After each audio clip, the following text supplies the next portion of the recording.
Okay friends, if you thought going gluten-free meant giving up your favorite desserts, I am not having that. Today we are making the ultimate strawberry shortcake. It has tender, fluffy biscuits, a fresh strawberry sauce, and then clouds of homemade whipped cream. I'm gonna show you how easy it is. The first thing you want to do is prep your strawberries because they have to sit for an hour or two to get that nice, fresh, juicy sauce. So I have 2 pounds of strawberries that I sliced. And what I'm going to do is I'm going to just take about 1/3 of it, you could eyeball it, and put it in another bowl. To this, I'm adding 6 tablespoons of sugar to sweeten it. Now, these are like the often disappointing grocery store strawberries. So I'm adding the full 6 tablespoons of sugar. If I'm making this with my homegrown strawberries, I will add less than that. Or if you have like a really great tasting real strawberry that doesn't need as much sugar, that amount could be adjusted. And then I just have a potato masher, but you could use a fork too.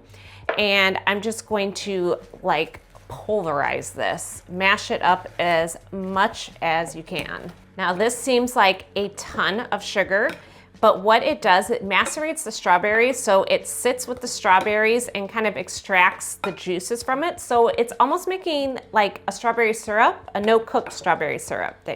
Everything's fresh. So like I said, this will sit for about 1 to 2 hours at room temperature, and then when you're ready to serve, you'll add in the rest of your sliced strawberries, and it'll coat those sliced strawberries, and that's where that 6 tablespoons of sugar comes from, because all together it makes the perfectly sweetened sauce. While that's setting, we're gonna start on our biscuits. Now, to be completely honest, this recipe was already a home run, so I just kind of zhuzhed it up for my strawberry shortcake. So this is my homemade gluten-free biscuits recipe with a little bit more sugar. I'm gonna first add 2 cups of gluten-free flour, which is 307 grams. Now I'm using cup for cup gluten-free flour.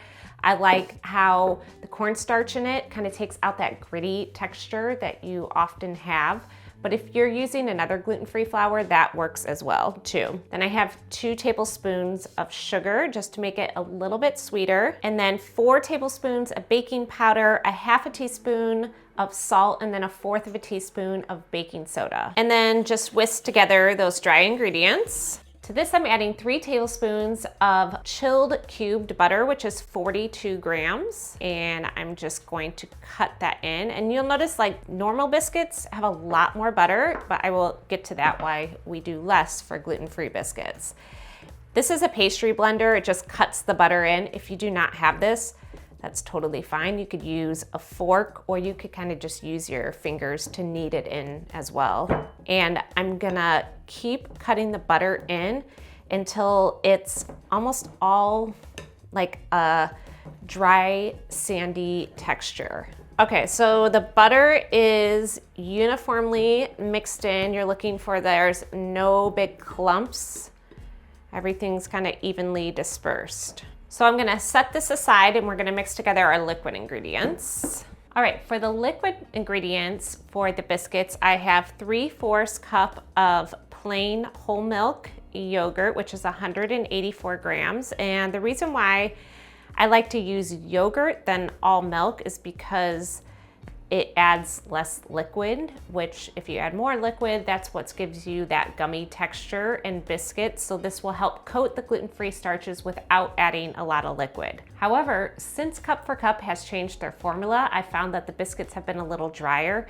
So now I also add in 1/4 cup of milk, which is 61 grams. If you're using another gluten-free flour, if you're using like King Arthur, I would cut back on this maybe to 2 tablespoons, or wait till the very end and see if the dough needs more liquid and then add it in. But for the Cup for Cup, I think it definitely helps. And then here's the other part of the fat that we're using. So we have 2 tablespoons of oil. Now, half the fat was in butter, which just gives that tenderness to the biscuits. But then I also like to use a combination of oil too to help coat that gluten-free starch and to add more fat to it, because biscuits are basically just the flour and the fat. It gives it flavor. And then we have 2 teaspoons of lemon juice, but honestly, if I don't have lemons on hand, a lot of times I use vinegar as well. And then finally, just 1 egg. Now, traditionally, biscuits don't have eggs, but we're making gluten-free biscuits. It helps bind the ingredients together. So just whisk that to combine, and then we'll add that to our dry ingredients. The other thing why I like yogurt instead of buttermilk or milk is because liquid also has a hard time. You have to be very exact with how much liquid you're adding to gluten-free flour. So this is kind of like extra insurance, so you don't get if you have too much liquid, that's what results in that gummy texture. So this adds the moisture of the liquid, but without that gummy texture to it. Just stir that all up, and that is our biscuit dough. The last thing we're gonna do is just cover this with plastic wrap and pop it in the fridge for 30 minutes. Now, this gives time for all that moisture to soak up in the gluten-free flour, and is a little extra insurance if you're using another flour besides cup for cup. Different gluten-free flours have different starches. They absorb the moisture differently. They have different levels of grittiness. So this kind of gives every gluten-free flour an even playing field. I don't recommend doing it more than 30 minutes. So while this is chilling, go ahead and preheat your oven to 425. So while the biscuits are baking, we're gonna go ahead and make our homemade whipped cream. This is like reason a million of why I love a stand mixer. This makes it so much easier. So I have a cup of cold, heavy cream, and then 3 tablespoons of sugar, 1 teaspoon of vanilla, and then you just put your whisk beater in and beat it for a few minutes until you get stiff but soft peaks. I'll show you what that looks like. Once you see your beater go through the mixture and it like holds shapes, you could see the peaks still there, then I would stop and check. Also, sometimes you have some heavy cream that hides at the bottom of the bowl, so you wanna incorporate that in.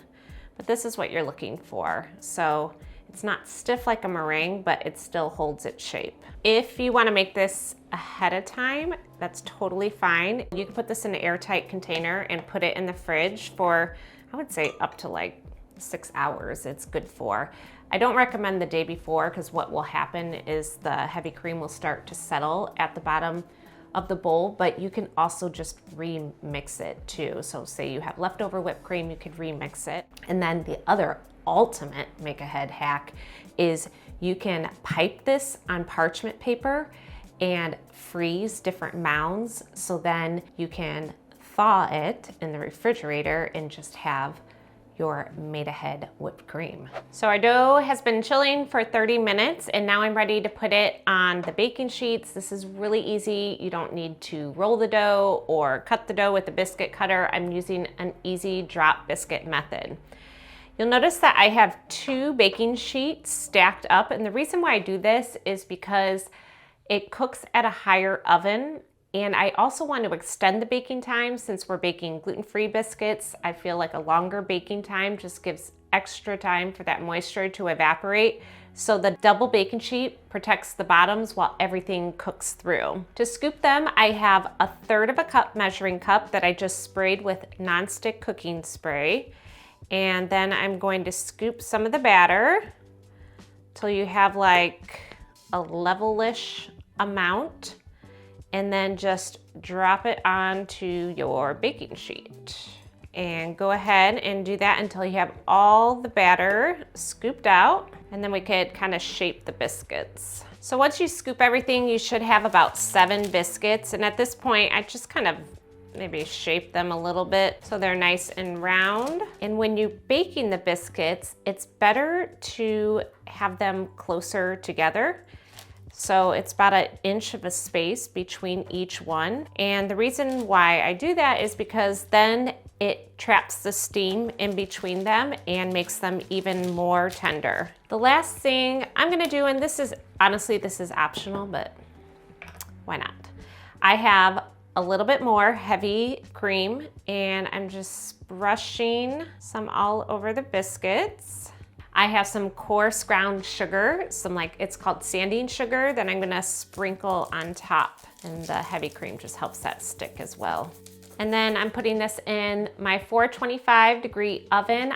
I like to bake it on the lower rack or lower middle-ish rack, just so the bottom doesn't get too overly browned, and bake it for 15 to 17 minutes and rotate the pan halfway through.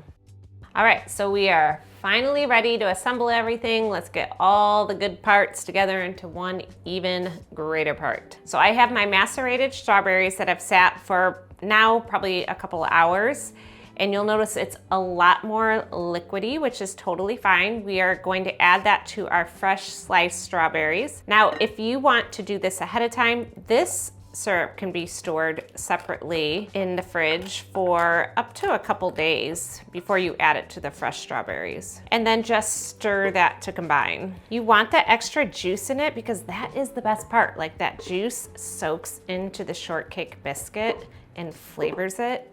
Ooh, it's so good. All right, so we're ready to assemble. So take your biscuit and then we're just gonna slice it in half.